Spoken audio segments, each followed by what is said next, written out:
Narinig ko ang boses, isang boses, lalaki. Malinaw. Saan ka pupunta? Nandito pa lang tayo. Lumingon ako. Walang tao sa likod ko. Dagat lang. Hindi ako naniniwala sa mga alamat. Journalist ako.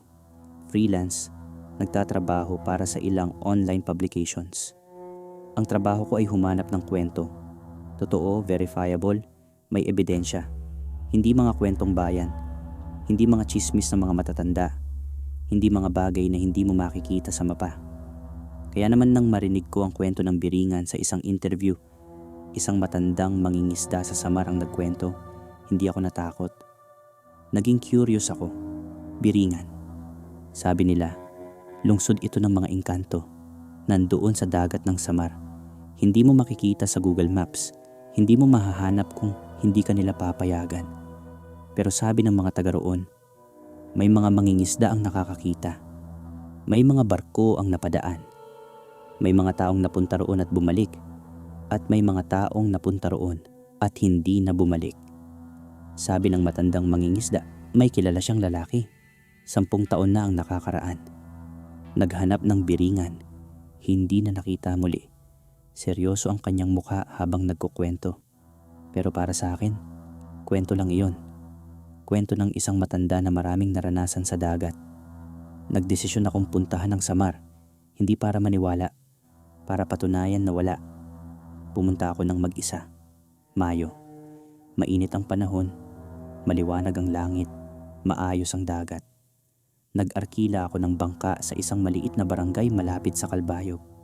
Ayaw ng unang 2 bangkero na dalhin ako sa lugar na tinutukoy ko. Yung general area kung saan sabi ng mga kwento ay matatagpuan ng biringan. Walang dahilan nang ibinigay, tumanggi lang. Ang ikatlong bangkero, si Mang Isko, 60 taong gulang, tahimik. Pumayag, pero may kondisyon. Babalik na tayo bago mag alas 5, sabi niya.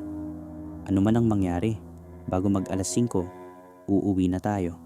Sumangayon ako. Para sa akin, reasonable lang yon. Takot lang pag-abutan ng gabi sa dagat. 3 oras kaming naglayag. Tahimik si Mang Isko sa buong biyahe. Hindi nagkukwento. Hindi nagtatanong. Nakatutok lang sa dagat, sa direksyon, sa mga ulap sa kalayuan. Bandang tanghali, huminto siya. Dito na, sabi niya. Tumingin ako sa paligid. Dagat, tubig, langit, walang isla, walang lupa, walang kahit ano. Wala namang makikita dito, sabi ko. Alam ko, inangkla niya ang bangka. Dito na raw madalas makita. Kung gusto mong humanap, dito ka humanap. Kinuha ko ang aking camera, ang notebook. Nagsimulang mag-observe. Naghahanap ng kahit anong bagay. Bird behavior, water temperature, current patterns, kahit anong siyentipikong ebidensya na may kakaibang nangyayari sa lugar na yon. Wala. Normal na dagat. Normal na tubig. Normal lahat. 1 oras ang lumipas. 2 oras. Tapos, napansin ko ang amoy. Bigla lang. Walang babala. Amoy ng lupa. Amoy ng halaman. Amoy ng bagong ulan sa lupa. Yung alimuom.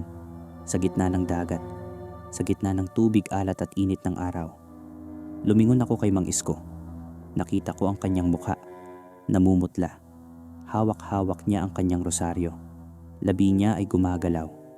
Nagdarasal ng walang tunog. Mang Isko, sabi ko. Hindi siya sumagot. Mang Isko, naamoy mo ba? Huwag kang tumingin sa tubig, sabi niya. Mabilis, mahina. Parang takot siyang marinig. Bakit? Basta, huwag kang tumingin sa tubig ngayon. Siyempre, tumingin ako sa tubig. Malinaw ang dagat sa lugar na yon. Hindi ko inaasahan yon. Sa open sea, madalas ay malalim at madilim ang tubig. Hindi mo makikita ang ilalim. Pero doon, malinaw. Parang kristal. Parang nakatingin ka sa isang malaking salamin. At sa ilalim ng tubig, nakita ko ang mga ilaw. Hindi ito reflection ng araw. Hindi ito bioluminescence. Mga ilaw, dilaw, maliwanag, organisado. Parang mga ilaw ng isang lungsod sa gabi. Mga kalye, mga gusali. Parang tumingin ka sa isang eroplano sa gabi. At nakita mo ang isang bayan sa ibaba. Iyon ang dating nito. Pero, nasa ilalim ng dagat. Napatigil ang aking hininga. Kinuha ko ang kamera. Itinapat sa tubig. Pinindot ang shutter. "Huwag mong gawin iyan." Hinawakan ni Mang Isko ang aking braso. Malakas, mabilis, pinigilan ako. Napahagis ang kamera ko sa sahig ng bangka. "Huwag kang kukuha ng litrato." "Huwag." Pero sasagot pa sana ako. "Nakita mo na, okay na yon. Huwag nang dagdagan pa." Tumingin siya sa akin. Ang mga mata niya, hindi takot ang naroon. Mas malalim kaysa takot. Parang babala ng isang taong nakakaalam ng bagay na hindi mo gusto malaman. "Kapag kumuha ka ng litrato, malalaman nilang nandyan ka." Inangat niya ang angkla. Sinimulan niyang ibalik ang bangka sa direksyon ng baybayin. Tumayo ako. Gustong gusto kong lumingon. Gustong gusto kong tingnan ulit ang tubig. Baka nandoon pa ang mga ilaw. Baka makuha ko pa ang litrato. "Umupo ka," sabi ni Mang Isko. "At huwag kang lumingon." Umupo ako. Naglayag kami ng matagal. Mas matagal kaysa dapat. 3 oras ang dating namin, pero pakiramdam ko ay mas matagal na kaming naglalayag pabalik. Ang araw ay parang hindi gumagalaw sa langit, parang natigil. At habang naglalayag kami, narinig ko ang tunog mula sa likod namin, mula sa direksyon ng lugar na iniwan namin. Tunog ng lungsod, tunog ng mga tao. Malayo, hindi malinaw, pero naririnig. Parang nakarinig ka ng ingay ng isang mall mula sa labas. Tunog ng buhay. Tunog ng maraming tao sa iisang lugar. Sa gitna ng dagat, hinawakan ko ang gilid ng bangka. Pinilit ang sarili kong hindi lumingon. Tapos, narinig ko ang boses. Isang boses, lalaki. Malinaw. Parang katabi ko lang nagsalita. Tagalog. Maayos. Normal. "Saan ka pupunta?" "Nandito pa lang tayo." Lumingon ako. Walang tao sa likod ko. Dagat lang. At sa malayo, ang lugar na iniwan namin. Normal na dagat. Walang ilaw. Walang kahit ano. Dumating kami sa baybayin bandang 4:30. Hindi kami nagsalita sa buong biyahe pabalik. Si Mang Isko ay diretso sa pagdadala sa amin ng bangka. Hindi tumingin sa akin. Hindi nagkwento. Nang makarating kami sa daungan, bumaba siya, tinali ang bangka, at saka lang siya lumingon sa akin. "Nakita mo ang mga ilaw?" Tanong niya. "Oo." Tumango siya. Parang inaasahan niya iyon. Yung mga taong hindi nakakaalis doon. Yung mga nawawala. Sila ang mga taong tumingin sa tubig at kumuha ng litrato. Huminga siya. O yung mga taong lumingon nang may tumawag. Napatigil ako. Lumingon ako kanina nang may nagsalita. Tumingin siya sa akin ng matagal. Tiningnan ang aking mukha, ang aking mga kamay, ang aking mga paa. "Alam ko," sabi niya. "Nakita ko. Pero nandito pa rin ako." "Oo." Pumihit na siya para lumakad. "Ngayon, umuwi na ako sa Maynila. 1 buwan na ang nakakaraan. Hindi ko naisulat ang artikulo. Hindi ko alam kung paano isusulat ang isang bagay na hindi ko maipaliwanag. Hindi ko alam kung paano sasabihin sa mga tao na nakakita ako ng mga ilaw sa ilalim ng dagat sa gitna ng walang laman na karagatan. Pero minsan, sa gabi, bago matulog, naririnig ko pa rin ang boses. "Saan ka pupunta?" "Nandito pa lang tayo." Pamilyar ang boses. Hindi ko maintindihan kung bakit. Pamilyar ito, lalaki, matanda, Tagalog. Wala akong kilalang ganoon. Pero bawat gabi, lalo itong nagiging pamilyar. Parang isang kantang narinig mo noon pero hindi mo matandaan kung saan. Nagpasya akong hanapin si Mang Isko ulit. Bumalik ako sa Samar 3 linggo pagkatapos ng unang biyahe. Nandoon pa si Mang Isko sa daungan. Parang hindi nagbago. Parang hindi lumipas ang oras. Nang makita niya ako, hindi siya nagulat. Parang inaasahan niya ang pagbabalik ko. "Naririnig mo pa rin," sabi niya. "Oo." At pamilyar na ang boses. Hindi ko maintindihan kung bakit. Matagal siyang hindi sumagot. Naupo siya sa isang bato sa tabi ng daungan. Tumingin sa dagat. "Mayroon akong dapat sabihin sa iyo," sabi niya sa wakas. "Noon pa, ng unang biyahe natin. Pero hindi pa kita kilala noon. Hindi ko alam kung kaya mong tanggapin." Umupo ako sa tabi niya. "Sabihin mo na." Huminga siya ng malalim. "Yung lalaki na sinabi ko sa iyo." Yung kakilala ko na naghahanap ng biringan 10 taon na ang nakakaraan. Tumigil siya. Hindi siya iba sa iyo. Napatigil ako. Ano? Hinanap ko ang background mo nang umalis ka noon. Journalist ka. Taga Maynila. Apelyido mo. Reyes. Oo. Yung lalaki? Reyes din. Ramon Reyes. Taga Maynila din. Journalist din. Tumingin siya sa akin. Kamag-anak mo. Naramdaman ko ang lamig sa aking dibdib. Ramon Reyes. Tito Ramon. Kapatid ng aking ama. Nawala siya ng 10 taon na ang nakakaraan. Iniwan ng bangka sa Samar, wala nang balik. Sabi ng pulis, aksidente sa dagat. Wala nang katawan na nahanap. 10 taon na akong naniniwala na patay na siya. Tito ko siya, bulong ko.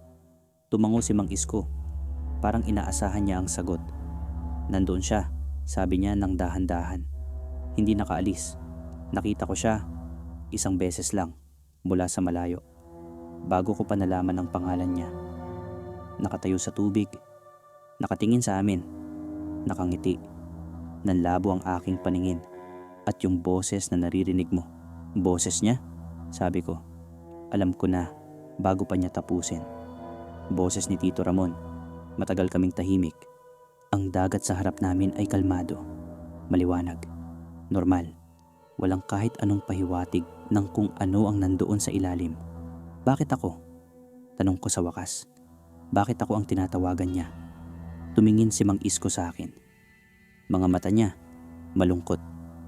Yung uri ng kalungkutan ng taong nakakaalam ng sagot pero ayaw sabihin.